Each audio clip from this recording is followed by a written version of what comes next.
Assalamualaikum warahmatullahi wabarakatuh. Waalaikumsalam warahmatullahi wabarakatuh. Wassalatu wassalamu ala sayyidina Muhammadin wa ala alihi wa sahbihi ajma'in. Ya Allah, bismillah sirri wa yassir amri wa luluka dan lisani yaqulu ma. Hadirin sedang tarawih musyawarah maghfirah insyaallah dirahmati oleh Allah Subhanahu wa taala.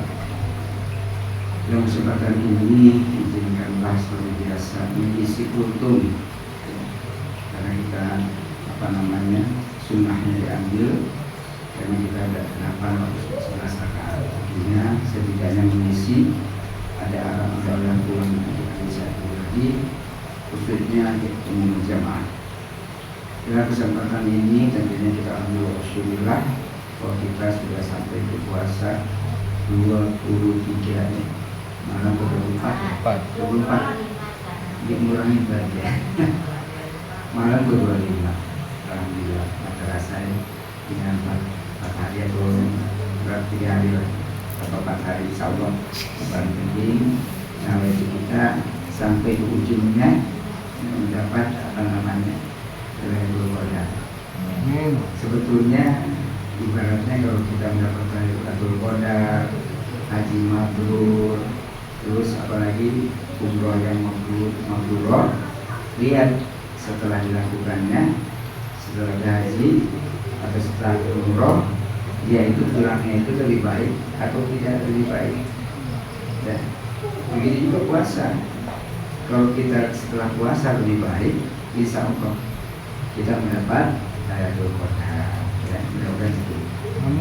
Tapi malam ini saya tidak membahas Lailatul Qadar karena sudah kemarinnya nggak banyak yang dilakukan. Saya di Tamiang tadi ikut nguburin istrinya Pak Siswanto, Pak Siswan, Moma, umur 65 tahun dikuburkan tadi secara syariat ya. Alhamdulillah bahwa meninggal di bulan Ramadan insyaallah. Tentunya saya harus mengingatkan diri saya sendiri, juga harus mengingatkan ini roh kematian itu. Dan ini semuanya harus sering kita ingat kematian itu. Karena apa? Ibarat saya pernah dulu dikasih tahu sama dia saya, kematian itu seketika.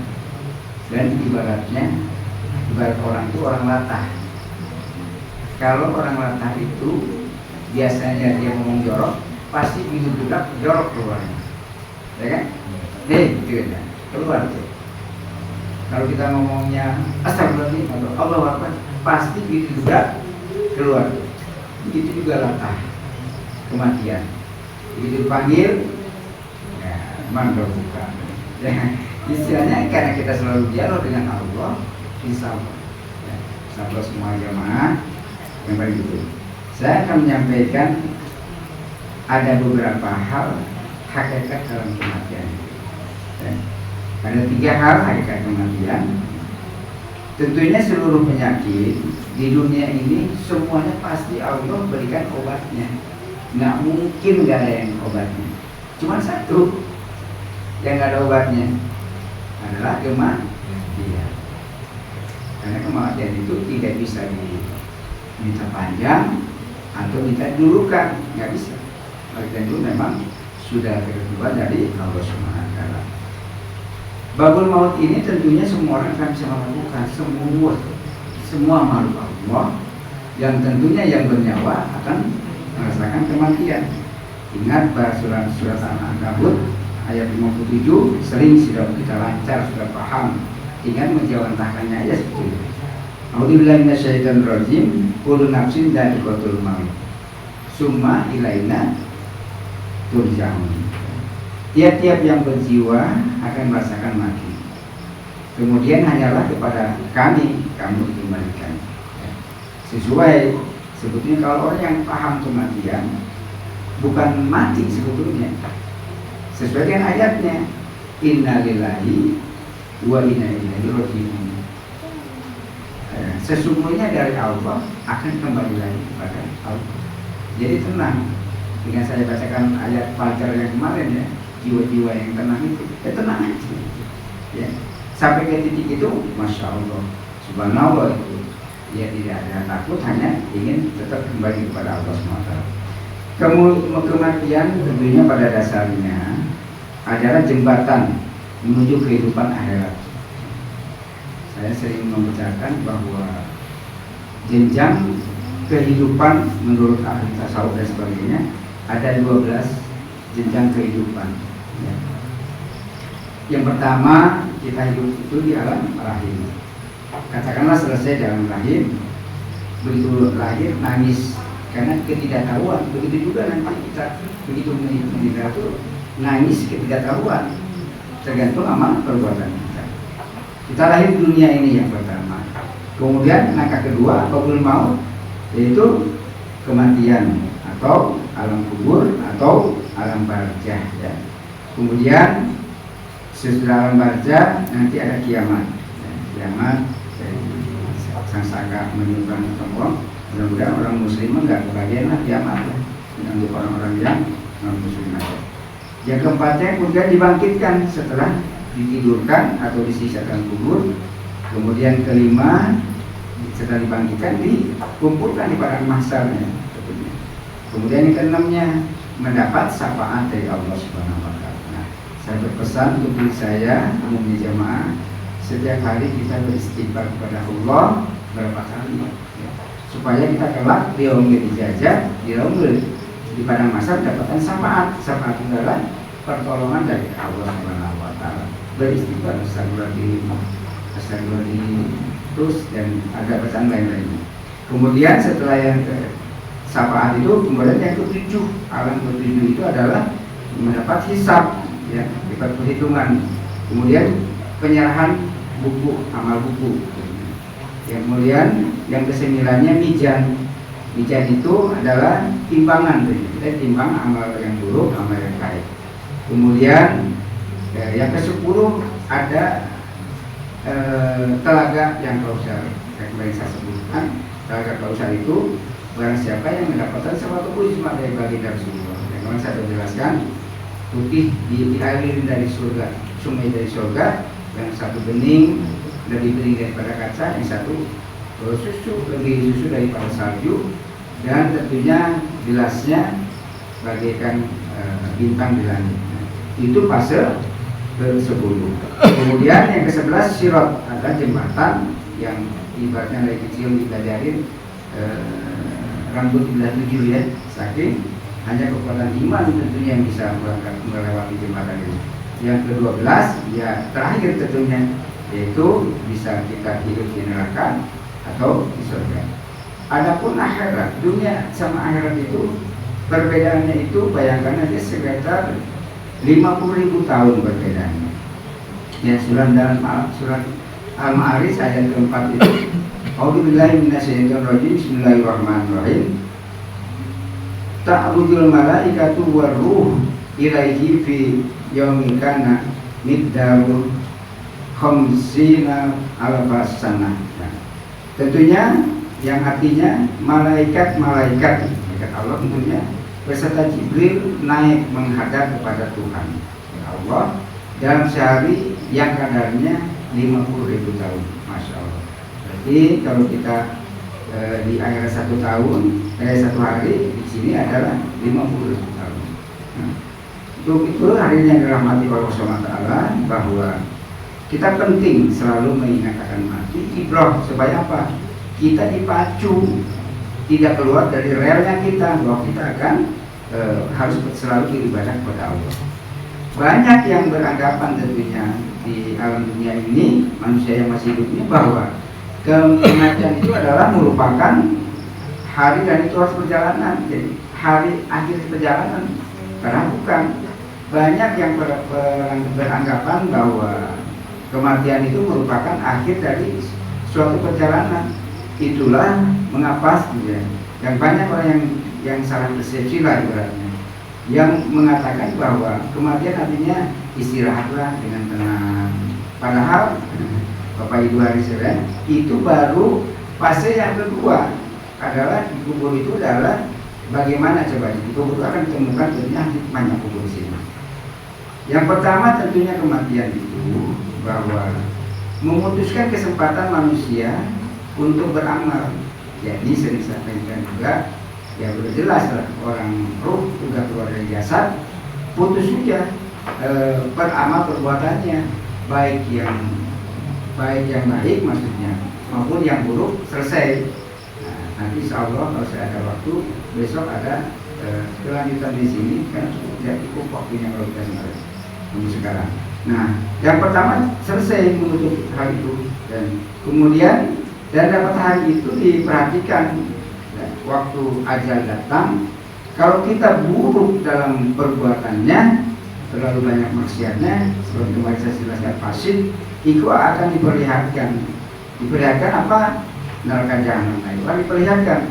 Jadi, dan pada hal itu ingatlah manusia, akan tapi tidak berguna lagi akan mengingatkan kebaikan itu. Dia mengatakan, alangkah baiknya kiranya aku dahulu mengerjakan amal soleh. Maksudnya di ayat ini yang saya kutip Al-Fajr ayat 2:5 itu, bahwa penyesalannya itu sudah tidak berlaku lagi, karena sudah kayak dulu ziarah Firaun, dia taubat, kalau mengakui Tuhan Musa itu, Tuhan Ibrahim itu, dia mengakui, yang dijajal aja sama malaikat, karena kalau nafas sudah di tenggorokan sudah tidak berlaku lagi. Surat Al-Fajr ayat 23 itu penyesalan orang itu seperti ini. A'udzubillahi minasyaitonir rajim. Waji'a yauma idzin bi jahannam. Yauma idzin yatadakkaru al-insan wa ana lahu dzikra. Yang artinya, dan pada hari itu diperlihatkan neraka jahanam. Dan pada hari itu ingatlah manusia, akan tetapi tidak berguna lagi mengingat itu baginya. Yang saya sampaikan, meskipun kalau kita kelakuannya tidak baik akan diperlihatkan, tapi kalau kita kelakuannya baik juga akan diperlihatkan surganya Allah, sudah pasti itu. Kemudian yang surat yang keempatnya, yaqulu ya laitani qadamat hayati, yang artinya dia mengatakan, alangkah baiknya kiranya aku dahulu mengerjakan amal saleh untuk hidupku ini. Jadi memang dalam kubur itu hidup yang kedua, alam yang kedua, alam barzah itu estafet. Kalau orang ditahan polisi itu polisi dulu, baru ke kehakiman, ya diputuskan berapa lama itu kesalahannya. Hadirin yang dirahmati oleh Allah Subhanahu wa taala. Karena itu mengingat hal ini seharusnya kita masih diberikan sempat untuk hidup, kita sadar ya. Kita sadar memikirkan akan kembali kepada Allah Subhanahu wa taala. Setelah kematian itu justru ada beberapa hal yang perlu direnungi. Namun tidak ada lagi kesempatan untuk beramal. Intinya sudah waktunya meninggal itu udah habis, selesai, ditutup, tinggal amal soleh aja yang dibawa, dan yang 3 lagi ditinggal di dunia. 2 lagi, ya 3 lah, harta, ilmu sama anak yang soleh. Kemudian yang kedua, adanya fitnah kubur dan ajab kubur. Nah, di sini setelah kita datang, didatangi malaikat, nah akan dipertanyakan nanti. Makanya kita berislam itu harus benar-benar mengaku keislamannya. Sesuai apa yang diwajarkan oleh Ahmad itu, saya menyampaikan, sering saya menyampaikan ini. Raditu billahi rabban wa bil islami dina wa bi Muhammadin sallallahu alaihi wasallam nabiyyan wa rasulullah. Intinya bahwa kita itu menyembah Allah itu ridho, yang main-main, bahwa kita itu ridho bahwa Allah itu, di sini artinya kekasihku ya Allah, aku sungguh ridho engkau sebagai Rabbku. Memang harus benar-benar kita meridhoi. Supaya apa? Supaya tugas-tugas dari Allah kita bisa melakukannya dengan baik, apapun sesuai dengan kemampuan kita, akan menjadi predikat yang takwa. Aku sungguh ridho Islam sebagai agamaku, dan aku sungguh ridho juga, ikhlas juga bagi Rasulullah Muhammad itu sebagai Nabi dan Rasul panutanku. Intinya di sini kita mengaku ridhonya Allah itu harus punya dalilnya juga. Harus dalilnya, apa dalilnya? Ya jangan sampai kita menyembah yang ada Tuhan satu, Tuhan dua, dan lain sebagainya. Makanya di sini al-ikhlas disampaikan. A'udzubillahi minasyaitonir rajim. Qul huwallahu ahad, Allahus samad, lam yalid wa lam yulad wa lam yakul lahu kufuwan ahad. Katakanlah ya Muhammad, dialah Allah yang Maha Esa. Allahus samad, Allah adalah Tuhan yang bergantung kepadanya segala sesuatu. Nah, intinya di sini bahwa adapun apapun kita, sesulit apapun kita, jangan mengeluh kepada manusia. Minta aja kepada Allah, apapun juga Allah pasti akan kabulkan. Intinya kalau kita berdoa kepada Allah itu bukan harus dikabulnya itu, bukan. Karena kalau dikabulnya itu diberikannya kapan-kapan itu pasti Allah berikan. Yang paling penting doa kita itu diterima dulu oleh Allah SWT. Supaya apa? Dulunya stajib lagu bahwa kita memintakan Allah itu adalah ibadah. Udah poin ke-1, diterima aja. Berarti diterima ibadahnya. Terus yang ayat yang ketiganya bahwa lam yalid wa lam yulad. Ya, Allah itu memang tiada beranak dan tiada diberanakkan. Walam yakul lahu kufuwan ahad, dan tidak ada seorang pun yang setara dengan dia. Dengan ayat lain itu laisa kamitslihi syai'un, tidak ada yang sembanding, bagaimanapun juga tidak ada yang sama dengan Allah Subhanahu wa taala. Kemudian itu dari kita bahwa kita meridhoi bahwa Allah sebagai Tuhan kita. Kemudian kita meridhoi juga agamaku, ya. Islam itu menjadi agamaku. Nah, dalilnya itu surat Al-Imran, inna dinna indallahil Islam. Jadi kita mengakui itu keyakinan kita beragama itu harus punya dalilnya. Ya, sesungguhnya agama yang diridhoi di sisi Allah hanyalah agama Islam. Kemudian yang ketiganya, kita ridho bahwa baginda Rasulullah SAW itu menjadi nabi dan rasul sebagai panutan kita. Makanya selalu bersolawat kepada beliau. Dalam surah Al-Ahzab kita dasarnya ini, innallaha wa malaikatahu yusholluna 'alan nabi ya ayyuhalladzina amanu shollu 'alaihi wa sallimu taslima. Itu dalilnya kita bersungguh-sungguh mengimani Rasul. Sesungguhnya Allah dan malaikat-malaikatnya bersolawat untuk Nabi. Hai orang-orang yang beriman, bersalawatlah kamu untuk Nabi dan ucapkanlah salam penghormatan kepadanya. Nah, kalau bisa menjawab tentunya insya Allah, ya. Kalau bisa menjawab tentunya Allah akan berikan ditiupkan pintu surganya begitu harum, dan tentunya kuburnya akan diluaskan sepandang luas pandang mata memandang, ya. Kubur sejauh mata memandang. Sedangkan bagi orang yang kafir sebaliknya, kalau tidak bisa menjawab, tidaklah dia bisa menjawab pertanyaan-pertanyaan tersebut, dihamparkan neraka tadinya. Maka bahwa hawa panas dari neraka menyeluruti kuburannya dan bau busuk akan menyeruak dari kuburnya.